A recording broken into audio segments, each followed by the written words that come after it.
Há cerca de 350 mil anos, nós, Homo sapiens, fomos modificados geneticamente por extraterrestres. Estes seres aterrissaram pela primeira vez, onde o rio Eufrates encontra o Golfo Pérsico. A razão para isso é que nesta área há uma alta concentração do que é chamado de ouro monoatômico, que é encontrado nas águas do mar. Hoje em dia, a maior concentração deles é encontrado nas ilhas do Havaí. Os seres extraterrestres foram chamados de Anunnaki, que significa aqueles que desceram dos céus, e que estavam em busca deste metal para repararem a atmosfera de seu planeta natal chamado Nibiru, e também supostamente implementa e repara todas as funções corporais retardando o envelhecimento. O ouro monoatômico faz parte do que chamamos de metal supercondutivo. Supercondutividade permite que você transmita, por exemplo, eletricidade em um fio deste material, sem perder nada da energia transferida como resultado da dissipação pelo calor. Então, se você entrar com 100% de energia, significa que você terá também uma saída de 100% de energia. Agora aplique este princípio para o seu cérebro, que é uma enorme máquina elétrica sensível. O ouro monoatômico faz com que seus caminhos neurais sejam como se fossem superautoestradas de energia quântica. Isto significa que todos os seus sentidos serão aprimorados, serão otimizados e processados de melhor maneira, e as partes não usadas de seu cérebro vão se tornar mais ativas, de modo a implementar sua memória, compreenda melhor os problemas, pressinta o mal, detecte mentiras, ter telepatia e pré-cognição. Então, os Anunnakis buscavam pelo ouro monoatômico. E isto envolvia um enorme esforço, porque tinha que ser extraído da água do mar, ou processá-lo de tal maneira que, o ouro geralmente em pares de 8 átomos por molécula pudesse ser separado em partículas individuais. Desta forma, os elementos monoatômicos eram separados de seus primos múltiplos atômicos, de forma similar ao processo de produção de urânio-235. Para o uso de escravos inteligentes, os Anunnaki usaram seres do planeta, que estavam já em um estágio relativamente avançado de evolução. Usaram uma parte de sua costela, isto porque a costela é uma parte do corpo que pode ser removida sem causar muito dano, e também porque a costela contém a medula óssea, que é uma perfeita fonte de DNA. E os Anunnaki o modificaram, misturando o DNA deles próprios com os dos seres, para uma melhor manipulação, criando em laboratório deram-lhe o nome de Adamo e Tiamat, para eles se reproduzirem. E tiveram filhos, gerando assim essa nova espécie modificada. Estes humanos trabalhavam para os Anunnaki, mas poucos sabiam realmente a respeito deles. E então, por algum motivo, os Anunnaki desapareceram.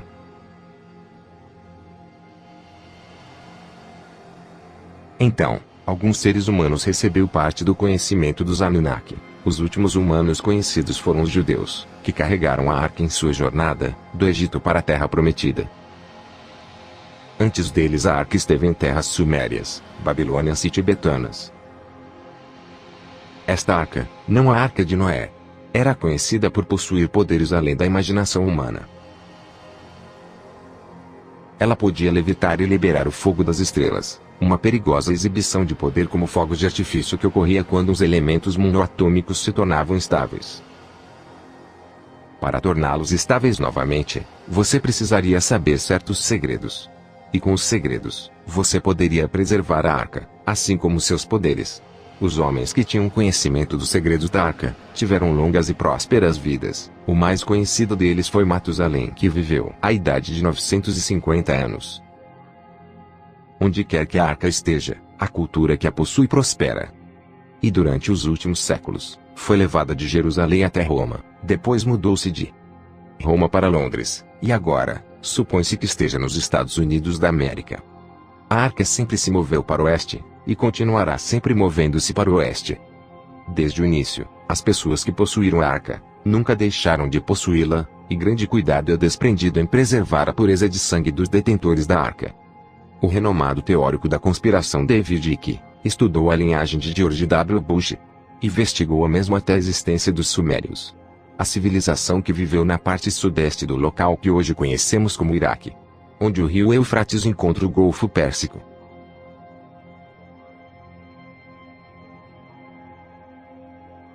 Os segredos dos elementos da arca, cientificamente conhecidos como Hermes. Elementos monoatômicos rearranjados orbitalmente. Estão atualmente bem escondidos pelas sociedades secretas que controlam a sociedade por todo o mundo. A palavra Orme é a mesma em hebraico, que significa árvore da vida.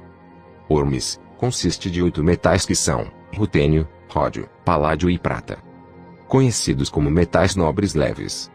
E ósmio, irídio, platina e ouro, conhecidos como metais nobres pesados. O uso desses metais em sua forma monoatômica prolonga a vida e implementa e repara as funções corporais. Ao seguirmos uma dieta de amplo espectro, podemos suprir nosso corpo de elementos monoatômicos supercondutivos, ou em outras palavras, comendo muitas uvas, cenouras, ou comendo frutas azuladas e vermelhas escuras, assim como outras frutas, vegetais e peixe. Existem inúmeros fragmentos de filmagens gravadas tanto por astronautas russos, quanto americanos, que mostram um vasto número de luzes que parecem ser atraídas pela liberação de energias eletromagnéticas tanto da Terra quanto de objetos feitos pelo homem, como por exemplo os satélites.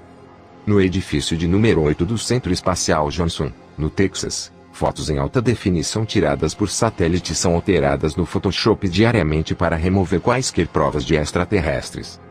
No filme, as transmissões secretas da NASA, torna-se muito óbvio de que os astronautas se acostumaram com essas estranhas anomalias, e que até o ano 2000, uma cooperação nunca antes vista entre a NASA, a Agência Espacial Russa e o Comitê Especializado em OVNIs, foi estabelecida para compartilharem conhecimentos nessa área. Para melhor compreendermos toda essa história, algumas revelações são necessárias. Tudo vibra, pois os átomos vibram, e o motivo é, porque as partículas subatômicas estão em ressonância harmônica, que significa que esta vibração mantém todas as coisas em equilíbrio. A gravidade é uma vibração gerada pela presença de massa, e pode ser neutralizada se alterarmos a ressonância harmônica ou o campo gravitacional. Em outras palavras, se você gerar vibrações, pode alterar a gravidade, e com materiais supercondutores, a quantidade de energia necessária para criar a vibração é gradualmente reduzida. Um exemplo prático de como reduzir uma vibração usando outras vibrações é o uso do antissom. Se você produzir instantaneamente a forma de onda exatamente oposta que vem em sua direção em forma de som, o som em si deixará de existir. Isso é chamado de interferência destrutiva. Uma das formas de criar antigravidade é chamado de levitação auditiva, um método usado por monges tibetanos para elevar rochas a 250 metros de altura e 250 metros de distância. Se arranjarmos tambores e trompetas de maneira extremamente precisa, juntamente com cerca de 100 homens cantando, tudo arranjado de maneira completamente precisa, os monges após 5 minutos conseguiriam levitar uma pedra pesando 1 tonelada e posicionando-a de maneira precisa, onde quer que desejassem. Teóricos por todo o mundo teorizam que grandes monumentos como os nas terras egípcias e maias, foram construídos com um tipo de tecnologia semelhante a essa. Outros exemplos de antigravidade, encontramos na grande quantidade de avistamentos de OVNIs, e muitos avistamentos de OVNIs são na verdade experimentos executados pelos governos na sua busca de propulsão antigravitacional. Então, se a técnica já é conhecida, por que todos nós não estamos usando a propulsão antigravitacional? Para cada ano de avanço tecnológico, as forças militares avançam 44 anos. Toda a ciência é, meramente, um meio de atingir um determinado objetivo. O meio é o conhecimento. O objetivo, o controle. Quem serão os beneficiados? O que eles querem? O que eles querem é o controle. O estabelecimento de uma economia global, a qual é completamente previsível e poderá ser manipulada em todo e qualquer sentido. Um só povo. Um só rico. Um só líder. O que estou dizendo é que a grande maioria das pessoas está sendo controladas pela classe superior estabelecida. Eu sei que isso é como se fosse um enredo de um filme de 5ª categoria, mas fique comigo por mais um minuto. A antigravidade existe. A capacidade para que todos nós nos tornarmos gênios existe. Aliens existem. E métodos muito mais eficientes de obter energia também existem. Por exemplo, o motor MYT, que produz a mesma quantidade de energia que um motor normal gera, mas usando apenas 5% do combustível de um motor normal, ou o motor PAP, o qual sem qualquer combustível, alimentado somente pela energia de ponto zero, e uma pequena quantidade de gases nobres, consegue gerar 500 cavalos de potência por um período de 10 anos. Ou a máquina Maternita, da comunidade Maternita, que conseguiram gerar cerca de 3 ou 4 kW do nada, durante 20 anos. Quais seriam as consequências para a classe dominante, caso perdessem o monopólio de seu conhecimento? O que aconteceria à classe caso as pessoas descobrissem que mantém tudo isso em segredo de todos nós? E se eu não precisasse mais de gasolina, o que aconteceria? E se eu não precisasse mais de eletricidade ou gás, o que aconteceria? E se eu não precisasse mais de medicamentos da indústria farmacêutica, o que aconteceria? Para garantir seu poder, a classe dominante, que alguns chamam de Illuminati, segue uma agenda bastante restrita. A agenda tem como objetivo preparar o mundo para o domínio global, iniciando-se nos Estados Unidos e na Europa. Segundo teorias da conspiração do mundo todo, isso é o que estão fazendo para se prepararem. A propósito, essas pessoas são excepcionalmente inteligentes e fanáticas, muito ricas e já tentaram isso antes. Na época, foram chamadas de nazistas. Embora o que você verá e ouvirá aqui soe completamente estranho, lembre-se que muitas pessoas, tais como ex-militares norte-americanos e do Reino Unido, foram brutalmente assassinadas por tornar suas informações públicas. Vamos começar com o 11 de setembro. Mas primeiro um pouco de história. O que a Segunda Guerra Mundial proporcionou aos Estados Unidos, foi dar ao país tamanho avanço econômico, fazendo com que crescesse confortavelmente em seu já poderoso papel desempenhado. A indústria da guerra deu a todos empregos. E, portanto, a partir daí todos começaram a consumir. A ajuda do Plano Marshall deu à Europa o impulso econômico que precisava. Em outras palavras, a guerra leva a uma economia próspera e impulsiona a tecnologia. O processo de transformação, mesmo trazendo mudanças revolucionárias, geralmente segue por um longo caminho, seguido por algum evento catalisador e catastrófico como um novo Pearl Harbor. Estas são as palavras do Comitê de Pesquisas da Nikon Think Tank, cujos os membros contam pessoas como Dick Cheney, Paul Wolfowitz e Donald Rumsfeld. O que eles dizem é que a América precisa de uma guerra para se transformar em um novo formato. O 11 de setembro é o nosso novo Pearl Harbor. Ao manipularmos o povo, uma das armas mais fortes é fazer com que o povo acredite que a culpa foi de outra pessoa. O que estou tentando dizer é que o governo dos Estados Unidos está tentando fazer com que o povo acredite que a culpa foi de Osama. Mas será que foi Osama mesmo quem fez isso? Você sabia que, 6 semanas antes das torres do World Trade Center caírem, o proprietário fez uma nova apólice de seguros que asseguraria mesmo que, caso fosse derrubadas por um ataque terrorista, receberia a quantia de 3,5 bilhões de dólares. E por ter suas 2 torres destruídas, o proprietário tentou resgatar 2 vezes o valor de 3,5 bilhões, mas recebeu apenas 2,2 bilhões. O que aconteceu com o edifício número 7? Para controlar as pessoas que podem ser um perigo, ou um potencial de ameaçar, os, abre aspas, vilões, esses vilões, têm o controle de algumas, abre aspas, ferramentas. Uma dessas ferramentas é a arma de frequência eletromagnética de operação remota. Esta usa micro-ondas e LF, ou frequência extremamente baixa, e frequências acústicas, para atacar e perturbar covardemente cidadãos inocentes. Estes TLF uso de micro-ondas extremamente baixa, frequências e frequências acústicas. O uso de armas de frequência em seres humanos para o controle comportamental e assassinato não é novo. Por mais de 50 anos, armas de frequência neuroeletromagnéticas foram aperfeiçoadas em uso secreto em cenários de guerra. Essas armas secretas, não letais, ou ainda, armas silenciosas, como são conhecidas no, abre aspas, mercado, também foram aperfeiçoadas em experimentos no público inocente e sem qualquer conhecimento, desde o estágio inicial de seu desenvolvimento. Direcionar um feixe dessas frequências para um humano pode causar uma série de efeitos. Dentre os efeitos já conhecidos das armas de baixa frequência, são náuseas, dores de cabeça, aceleração do ritmo cardíaco sem causa específica e forte coceira em diferentes partes do corpo. Uma arma de frequência pode ser semelhante a uma dessas, ou como uma dessa. Seu formato depende de como sua frequência necessita ser direcionada ao alvo. Você sabia que os escritórios americanos de registros de patentes detêm um grande número de patentes de máquinas que podem ser usadas em sistemas de controle mental, diretamente ou de maneira subliminar? Eis aqui alguns deles. Método e sistema para alteração de consciência. Método e aparelho de superimposição, utilizável em mensagens subliminares. Gerador de mensagem subliminar. Você vai perceber que, para controlar as pessoas, você tem que saber o conteúdo de suas comunicações. Então, na década de 50, o Reino Unido e os Estados Unidos decidiram juntos criar a maior rede de espionagem do planeta. Por garantia, todas as comunicações entre russos e espiões ou aliados foram monitoradas. Este sistema permanece sendo atualizado continuamente desde o dia em que se tornou operacional. O nome do sistema é Echelon, e é construído por uma vasta rede de pontos de escuta, computadores extremamente avançados, um enorme número de pessoas, parabólicas e escutas telefônicas.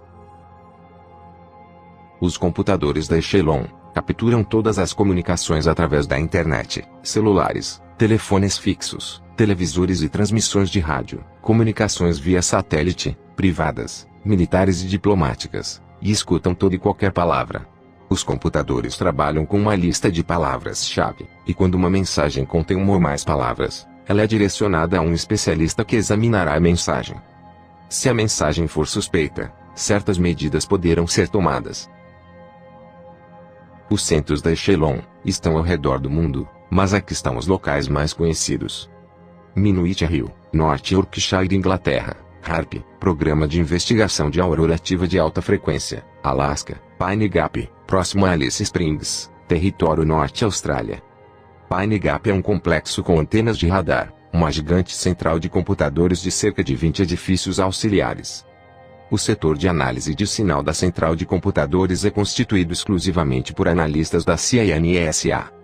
Dentro dos Estados Unidos, Austrália e Reino Unido, a NSA pode se conectar em todas as chamadas telefônicas, até mesmo ler qualquer mensagem que entrar, sair ou transitar pelo país. A NSA também está construindo uma rede de torres de até 150 metros de altura cada torre se distanciando a cerca de 3,5 quilômetros uma das outras e distribuídas de leste a oeste nos Estados Unidos. Essa rede se chama GWEN, Rede de Emergência de Ondas Terrestres. Essa rede transmite frequências extremamente baixas, combinadas com altíssimas frequências, e é usada no caso do sistema de comunicação dos Estados Unidos se tornarem inúteis devido a um ataque nuclear. Coincidentemente, as frequências da GWEN coincidem com as frequências usadas nas armas de frequência. Também por coincidência, o sistema de telefonia móvel, como GSM e o MTS, também operam nas mesmas áreas de frequência com algumas armas de frequência. Para se prepararem para a dominação global, o governo secreto dos Estados Unidos, guiados pelos detentores corrompidos da Arca, também conhecidos como Illuminates, ou a Nova União Global ou a Nova Ordem Mundial, usando o olho no topo da pirâmide como seu símbolo, começaram a construir desde o final da década de 40, enormes bases militares subterrâneas com todas as facilidades que você é capaz de imaginar. Estas bases são basicamente grandes cidades subterrâneas conectadas por trens de levitação magnética com alta velocidade.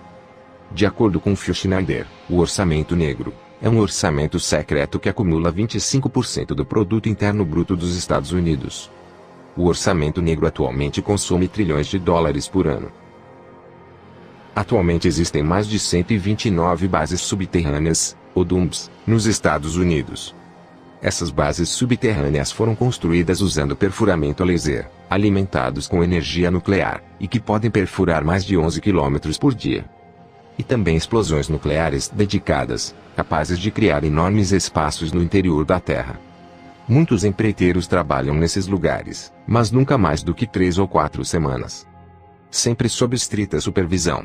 E antes de entrarem no local, sempre são avisados de que se falarem a respeito do que viram, custará suas vidas. Como foi falado antes, o ser humano é o resultado de uma modificação genética feita por extraterrestres. Estes estrangeiros estão na Terra por muito tempo, e vivem em enormes cidades subterrâneas ao redor do mundo. A colaboração com governos modernos começou já em 1933, com os Illuminates da Bavária, e as sociedades secretas Thule. Esta colaboração foi trazida para a América pela CIA, e foi estabelecida com a ajuda de agentes nazistas americanos, bem como nazistas europeus trazidos à América através do projeto Paperclip, e outras operações. Fizeram um acordo de que os extraterrestres e a elite política secreta mundial se ajudariam mutuamente como foi acordado no Tratado de Greada, em 1954. Em 1979, os extraterrestres violaram o tratado completamente, e foi nesse ano quando, na base aérea Dulce, onde uma grande base subterrânea estava sendo construída aí, na escavação, uma enorme cidade alien foi descoberta. Existem várias espécies extraterrestres que trabalham com os Estados Unidos, os saurianos, ou como são comumente chamados de reptilianos, os agarianos, e os greys, da constelação de Zeta Reticuli, no nível 7 do complexo subterrâneo, na base americana de pesquisa biogenética alienígena, em Dulce, no Novo México. A razão pela qual eles ajudam o governo dos Estados Unidos é porque precisam de espaço aqui na Terra para a realização de experiências em seres humanos, e armazená-los em estados de suspensão mental por motivos desconhecidos. Em troca, eles dão ao governo tecnologia. Exemplos destas tecnologias são sistemas de camuflagem aérea, propulsão antigravitacional, pesquisa genética, tecnologias quânticas, tecnologias de computador, armas biológicas, medicina e etc. A maior arma que o diabo tem é a descrença do povo para com ele. O diabo representa o mal, e todos aqueles que querem dominar representam o verdadeiro mal. Pois, estes impedem que o conhecimento salve vidas e melhore o mundo. Em vez disso, o mal faz com que as pessoas se tornem cada vez mais submissas e imbecis, usando truques e mais truques a fim de alcançar seu objetivo, que é a dominação total. A história dos extraterrestres parece tão irreal, que, assim como a história do demônio, é sujeita à ignorância e ridicularização. E essa é sua maior arma. No passado e presente, os maus usaram uma série de métodos para tentarem manipular as pessoas. A AIDS foi inventada em laboratório, em Chicago, Illinois, em 1972. Era uma arma biológica a ser utilizada contra o povo dos Estados Unidos. O governo dos Estados Unidos tem um dispositivo do Tesla para gerar terremotos. A NASA aterrissou na Lua apenas uma única vez. Praticamente quase 90% do tráfico de drogas é organizado pelos maiores serviços secretos do mundo, como CIA, NSA, M5, MI6 e por aí vai. Tráfico é organizado pela maior serviços secretos do mundo, como CIA. Uma vez que os Estados Unidos estiveram no Afeganistão, a produção de papoulas atingiu recorde histórico, e nunca houve tanta heroína no mercado atualmente. E para as pessoas que não precisam de drogas, ora, não se preocupe, elas precisam da indústria farmacêutica. A história sobre o aquecimento global é uma farsa. A Terra está a aquecer, mas não como um resultado do dióxido de carbono produzido pelo homem, mas devido ao ciclo natural da Terra. Lembre-se que há 10 mil anos atrás, toda a parte norte do planeta estava coberta de gelo. É o que chamamos de uma era do gelo. A Arca, e sua recente forma, iniciou a sua viagem nos desertos do Egito, e foi transportada para a Terra Santa pelo povo judeu. Em Jerusalém, a Arca começou sua jornada ao redor do mundo, em direção ao oeste. E em todos os lugares em que a Arca esteve, um ou mais obeliscos foram erguidos como símbolo da instituição. No futuro, a Arca viajará para a China, Rússia e Irã, até que retorne a Jerusalém mais uma vez, que significará que o mundo inteiro estará sob a influência do olho. Este será o momento em que o Império Anunnaki se estabelecerá e reinará na Terra de maneira completamente desvelada. Em muitos locais importantes no mundo, como edifícios contendo símbolos do regresso do olho são comuns. O exemplo mais conhecido é o Pentágono, que sugere um pentagrama ou tetragramaton referindo-se ao simbolismo judaico, e símbolo da Arca. Outro exemplo é o Supremo Tribunal Israelita. É um edifício com muitos símbolos secretos. E também as suas estranhas anomalias numéricas. Ele foi construído em exatamente 750 dias usando exatamente 250 mil pedras, todas elas colocadas à mão, e foi financiado pelos Rothschilds, os fundadores do Bancos Centrais e do Banco Mundial. Daqui todas as comunicações serão monitoradas. As cidades subterrâneas serão utilizadas como campos de detenção, onde os corpos dos que resistirem serão convertidos em zumbis sem alma. O exército da nova ordem mundial, e suas agências de informação, serão capazes de rastrear e perseguir todo mundo do planeta e influenciar as suas opiniões ou simplesmente eliminá-las. Socialmente, todos serão vigiados por seus vizinhos e amigos, e serão atacados se acaso tiverem opiniões diferentes. Os ricos ficarão mais ricos e inteligentes. Os pobres ficarão mais pobres e ignorantes. Todos submissos à pirâmide com o olho no topo. Tem sido sempre assim. Este será o futuro. E o futuro é agora.